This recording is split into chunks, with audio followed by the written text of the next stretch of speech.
On va accueillir donc le groupe Sémaphore, donc Jessica Tessier et Marc-Antoine Vincent. Le groupe Sémaphore est spécialisé dans le conseil aux décideurs et aux territoires, aussi bien publics que privés. Il a été mandaté au mois de septembre pour réaliser un diagnostic socio-économique et un diagnostic de l'action économique, de l'organisation de l'action économique. Donc ils ont pour cela remis un rapport d'un petit peu moins de 50 pages qu'ils vont nous résumer, autant que faire se peut, en l'espace de 15 minutes. Mais surtout, retenez que c'est leur diagnostic et qu'ils vous demandent de vous l'approprier, ce diagnostic, et de le faire vôtre, en particulier à l'occasion de ces ateliers. Voilà, ils vous présentent leur vision, à chacun de s'en imprégner et éventuellement de l'infirmer et de la confirmer. Alors, est-ce que vous pouvez donc nous présenter les principales conclusions de ce diagnostic et surtout les enjeux que vous identifiez pour le territoire? Alors peut-être pour commencer, une carte. Alors, voici. La carte, c'est celle du pays, c'est-à-dire l'échelle, le territoire pendant l'échelle duquel est engagée aujourd'hui la réflexion sur le développement économique. On est déjà dans l'interterritorialité, hein, ça a été évoqué il y a un instant, puisque ce territoire, vous le voyez, est constitué de plusieurs territoires administratifs hein, qui couvrent un bassin de vie au sens un peu élargi. Et puis j'entendais tout à l'heure le président dire que ce territoire pouvait encore être élargi à d'autres territoires ou d'autres collectivités. Bref, c'est un territoire très vaste qui représente à peu près un quart de la population du département. Et c'est un territoire qui présente d'évidentes disparités avec une composante urbaine autour de l'axe Marmande-Tonneins et puis une composante rurale, vous voyez, aux franges nord et franges sud, assez importante en termes géographiques.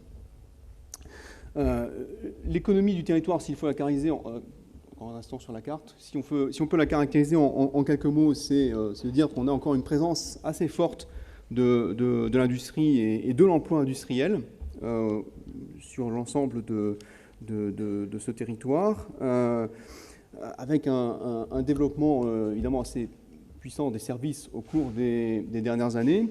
On a aussi un potentiel de développement touristique, peut-être davantage sur les franges rurales, un potentiel aussi de développement économique sur ces franges autour de l'agroalimentaire et des agromatériaux.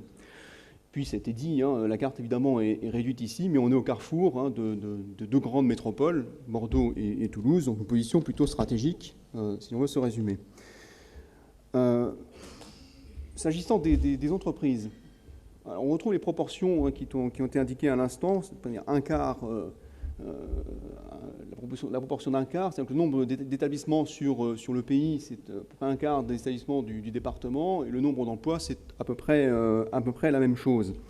Les établissements sur ce territoire sont plutôt spécialisés sur des fonctions de production concrète, l'agriculture, l'industrie, la construction.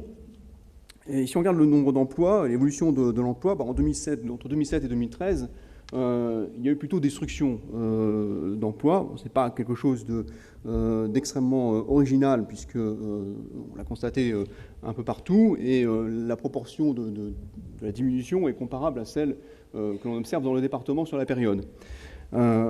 Et cette destruction a plutôt concerné le secteur de la construction, mais aussi, dans une moindre mesure, le commerce et l'agriculture.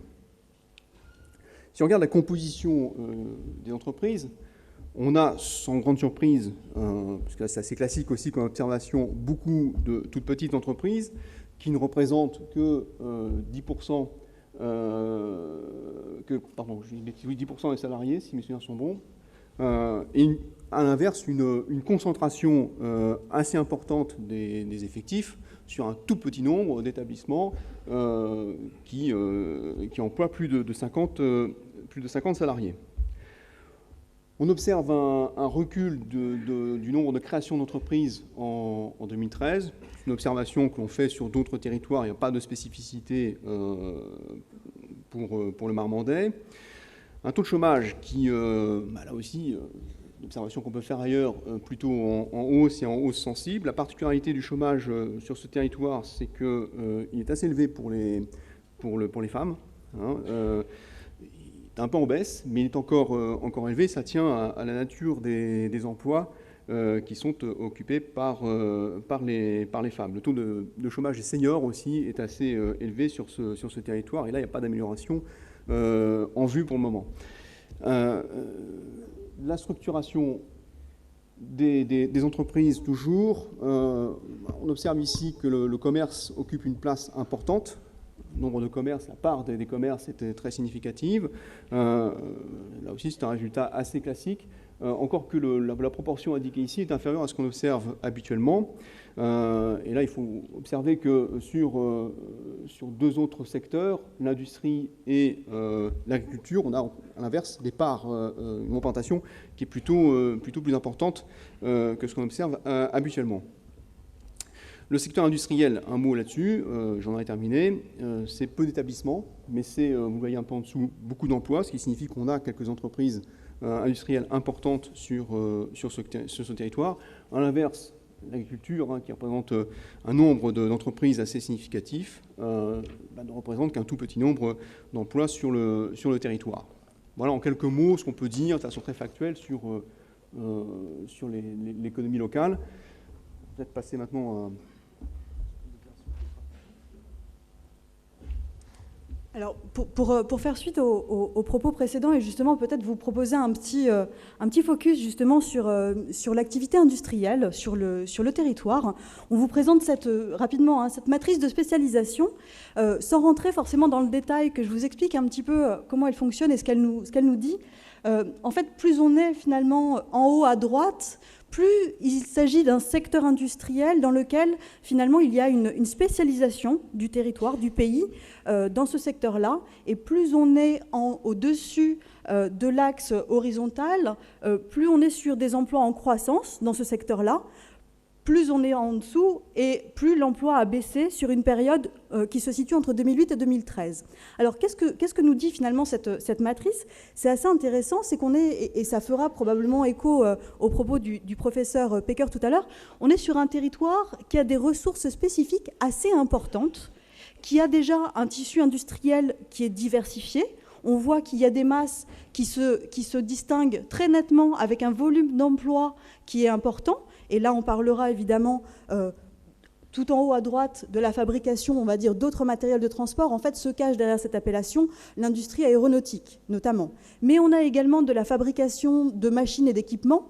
Et concernant ce territoire-ci, on va y retrouver notamment, par exemple, la fabrication de machinisme agricole. Ce sont deux secteurs dans lesquels le pays est particulièrement spécialisé comparé au reste du département. Donc c'est finalement une ressource propre, c'est un vecteur de différenciation qui est tout à fait intéressant et qui est plutôt en croissance sur la période considérée. Et dernière observation, ce sont des secteurs à haute valeur ajoutée. Et c'est effectivement, je pense, un point important et sur lequel vous pouvez tout à fait vous appuyer pour penser le développement économique. Et je ferai juste un commentaire également. Vous voyez deux autres secteurs dans lesquels, effectivement, il y a un volume d'emploi tout à fait important et qui est préservé sur la période 2008-2013. C'est l'industrie agroalimentaire, ainsi que tout ce qui concerne le travail du bois et un certain nombre d'autres agromatériaux qui sont nos ronds verts et gris. Alors j'en passerai maintenant à l'analyse finalement d'un certain nombre de forces et faiblesses qu'on a pu constater en termes d'activité économique sur le territoire. Alors tout d'abord évidemment quelques points forts. Le premier étant une véritable attractivité pour les résidents, plusieurs facteurs de qualité de vie tout à fait positifs et intéressants, ainsi qu'une bonne accessibilité du territoire, que ce soit par la route, que ce soit par le train ou encore une desserte aéroportuaire qui reste tout à fait accessible. Par ailleurs, on est sur un territoire qui dispose de ressources naturelles importantes. Alors on pense tout de suite évidemment au bois, aux peupliers, mais aussi à l'importance des ressources agricoles dont dispose le territoire.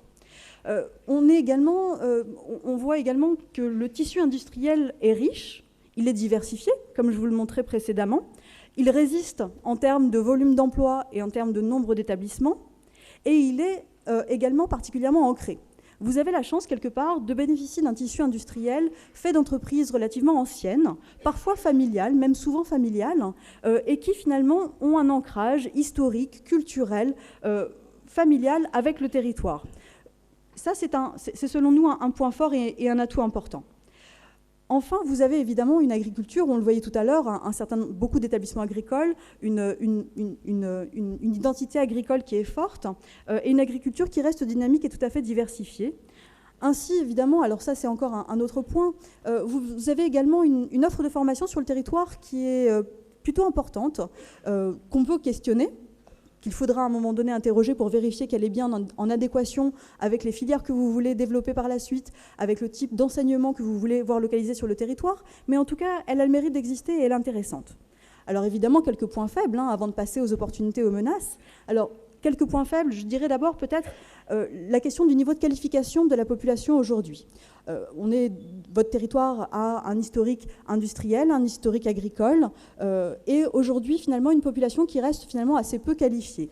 On estime, quand on regarde les chiffres de l'INSEE, qu'environ un quart de la population non scolarisée, donc active et en tout cas n'étant pas à l'école aujourd'hui, ne dispose que d'un niveau CAP ou BEP. On voit aussi sur le territoire qu'on a plutôt une sous-représentation de la population cadre et que finalement, la population, qu'on va dire les professions intermédiaires, même si elles ont progressé au cours des 10 dernières années, elles progressent finalement assez lentement. Donc il y a a priori quand même un enjeu de ce point de vue-là sur le fait d'accompagner une élévation des qualifications dans tous les secteurs de l'économie sur le territoire. Le taux de chômage reste assez élevé et il progresse, comme on le voyait précédemment. On est aussi également sur un territoire qui a aujourd'hui probablement un déficit d'image. Il y a eu des images très fortes sur le territoire du pays, une image industrielle, une image agricole, quelques produits phares. Mais est-ce qu'aujourd'hui, quelle serait l'image du territoire aujourd'hui? La question peut se poser. En tout cas, on n'a pas de réponse évidente quand on en fait une analyse, en tout cas, assez rapide. Enfin, autre point faible selon nous, des entreprises anciennes, ancrées, mais qui aujourd'hui ne travaillent pas forcément énormément entre elles, et encore moins entre secteurs d'activité différents, entre filières d'activité différentes. Des problématiques également d'accès au très haut débit. La question de la desserte numérique sur le territoire, je pense, est un enjeu, et ce, d'autant plus dans un certain nombre de zones d'activité. Alors maintenant, quelques opportunités, évidemment. La première, c'est le fait que plusieurs projets majeurs sont en cours d'implantation sur le territoire ou à proximité. Alors on peut penser évidemment au Center Park, on pense au centre logistique Auchan, mais on pourrait en citer d'autres. On a vu également qu'en termes de création d'entreprises, même si on voyait une diminution par rapport aux années précédentes à 2012, on reste sur un nombre de créations d'entreprises qui est important, et ça rejoindra peut-être effectivement le commentaire qu'on entendait précédemment sur la question des porteurs de projets. Il y a manifestement des porteurs de projets sur le territoire. Après, effectivement, la question c'est plutôt comment est-ce qu'on fait pour leur permettre de développer leurs projets, de développer la création d'emplois quand on crée une entreprise, et de faire en sorte que celle-ci perdure dans le temps. Le tourisme, c'est une opportunité également. Il y a sur le territoire un office de tourisme qui s'est lancé effectivement dans un certain nombre de démarches tout à fait innovantes qui peuvent être un levier pour le développement du territoire, qui a lui-même un certain nombre d'atouts. Enfin, évidemment, plusieurs filières qui peuvent aussi faire l'objet de développement à l'avenir. Alors, on pense évidemment aux agromatériaux, mais on peut également penser à la logistique. Il y a des filières en devenir qui méritent d'être pensées demain et d'être soutenues. L'agroalimentaire également, avec un commentaire particulier sur le sujet, c'est que vous bénéficiez finalement d'une chaîne de valeur très complète dans le secteur agroalimentaire. C'est-à-dire que vous avez l'agriculture, vous avez également ensuite des industries de transformation, mais vous avez également de l'outillage agricole et vous avez effectivement des activités de logistique, donc de conditionnement, de distribution. On est là sur une chaîne de valeur qui est complète, qui est forte et qui constitue une opportunité à soutenir. J'en terminerai avec quelques menaces, un petit peu rapidement. Tout d'abord, peut-être une difficulté liée à cet enjeu d'attractivité. Comment attirer des potentiels humains, des compétences? Comment attirer des cadres sur le territoire? Faire en sorte, effectivement, que vous soyez en capacité humaine de pouvoir générer de l'innovation et de générer de nouvelles idées, de nouveaux projets. Faire en sorte également de recentrer peut-être sur le territoire un certain nombre de phénomènes d'animation de filières qui aujourd'hui, en tout cas selon nous, sont plutôt concentrés sur Bordeaux ou Agen, mais qui ont du mal à prendre sur votre territoire directement. Une vigilance à avoir sur plusieurs secteurs d'activité, au premier titre desquels, bien évidemment, la construction, qui a beaucoup souffert, mais également la fabrication de machines et d'équipements, qui est un secteur clé qu'il faut soutenir. L'aéronautique, ça peut être un point de vigilance également. Vous avez une très forte spécialisation, c'est aujourd'hui une chance. Est-ce que ça le sera demain? Il faut continuer à réfléchir ce point-là et prendre en compte cette très forte spécialisation. Et enfin, effectivement, travailler sur un certain nombre de... retravailler l'équilibre territorial entre plusieurs espaces. Alors, j'en passerai maintenant, si vous le voulez bien, à une analyse également d'un certain nombre de forces et faiblesses sur l'action économique du territoire, en essayant d'être brève. Alors, l'action économique du territoire, on a fait le même type d'analyse. Alors, des points forts, tout d'abord, un outil, un bras armé de développement économique, c'est le comité d'expansion, c'est Val-de-Garonne Expansion, qui est aujourd'hui une structure de taille modeste, qui existe depuis de nombreuses années, qui est très fortement ancrée sur le territoire et qui mène un nombre assez conséquent de missions. Et par ailleurs, c'est un outil de développement économique qui a su développer des relations avec des partenaires au niveau départemental et régional qui sont tout à fait intéressantes. Deuxième point fort, c'est des infrastructures. Le territoire est doté de 3 pépinières d'entreprises pour aider à la création et au développement de jeunes entreprises, 2 zones d'activité économique, ce qui permet effectivement de créer un écosystème favorable à leur développement. Par ailleurs, vous avez également sur le territoire un certain nombre d'événements touristiques et culturels qui permettent de véhiculer une image, de véhiculer un dynamisme qui sont tout à fait intéressants. Quelques points faibles, et je pense que vous aurez l'occasion d'en rediscuter par la suite, c'est la question de la lisibilité de l'intervention économique. Je ne crois pas aujourd'hui qu'il soit très clair, que le qui fait quoi soit extrêmement clair sur le territoire, quels outils sont mobilisables et par qui, auprès de qui s'adresser, quels sont les leviers. Je crois qu'aujourd'hui, ça fait partie des points faibles qui nécessiteraient quand même d'être retravaillés et de faire l'objet d'une meilleure explicitation et communication. Par ailleurs, le territoire ne bénéficie pas de beaucoup d'actions justement de promotion de lui-même. Qu'est-ce qu'on fait en termes d'attractivité? Qu'est-ce qu'on fait en termes de prospection pour de nouveaux projets, de nouveaux investisseurs? C'est sûrement aujourd'hui des points faibles. Par ailleurs, la structuration du tissu économique et l'animation de filières en sont un également. Aujourd'hui, trop peu de collaboration entre entreprises, entre filières économiques, qui font qu'effectivement, vous avez quelques secteurs, quelques filières fleurons, mais qui ont du mal à emmener avec elles d'autres types d'activités. Et un cloisonnement qui nous semble tout à fait, en tout cas important, entre par exemple vos filières industrielles, l'agriculture, le tourisme, alors qu'aujourd'hui finalement on pourrait penser des produits mixtes, des formes de collaboration entre ces filières qui sont tout à fait intéressantes. Alors des opportunités évidemment, tout à fait. Et au premier titre desquels peut-être la question justement d'un ancrage territorial fort de beaucoup de chefs d'entreprise, une vraie dynamique de la création d'entreprises, mais aussi effectivement plusieurs expériences partenariales de développement, de l'offre de formation notamment. En tout cas, on sent qu'il y a un terreau fertile de ce point de vue-là. Quelques menaces.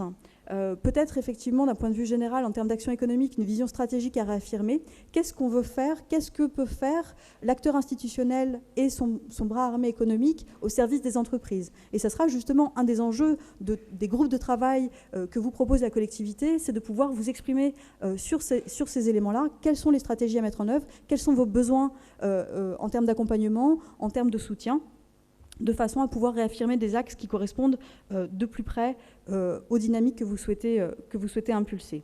Et dernière menace également peut-être à signifier, c'est la question de la survie des entreprises. Comme d'autres territoires, en France bien évidemment, il y a une problématique de passage du cap des 3 ans, comme on dit, pour les jeunes entreprises. Comment faire déjà pour qu'effectivement ces nouvelles entreprises survivent dans le temps, qu'elles aient accès au financement dont elles ont besoin, mais comment faire également pour que le tissu de très petites entreprises qui caractérisent le territoire, demain, ce ne soit plus des entreprises sans salariés ou avec 1 à 3 salariés, mais que ce soit des entreprises de 10, de 20, de 50 salariés, comment les faire grandir et faire en sorte qu'elles résistent dans le temps. Alors, j'en finirai peut-être du coup effectivement sur la lecture des enjeux directement, voilà. Je terminerai là-dessus. Les quelques enjeux que nous avions identifiés effectivement pour le pays. Le premier, c'est la question de la qualification et du développement des compétences des actifs comme des habitants sur le territoire. La question de l'animation des filières, faire en sorte de la localiser sur le territoire et de ne pas la laisser à Bordeaux et à Agen exclusivement. Faire en sorte de soutenir la création d'entreprises et leur croissance. réaffirmer l'attractivité du territoire en identifiant des leviers précis et clairs sur lesquels s'appuyer, faire en sorte que les entreprises fleurons puissent, en collaborant entre elles, créer de nouvelles activités, créer de nouvelles dynamiques économiques, et enfin réaffirmer une lisibilité de l'action économique locale et un projet stratégique qui soit plus évident aujourd'hui pour les entreprises. Je vous remercie.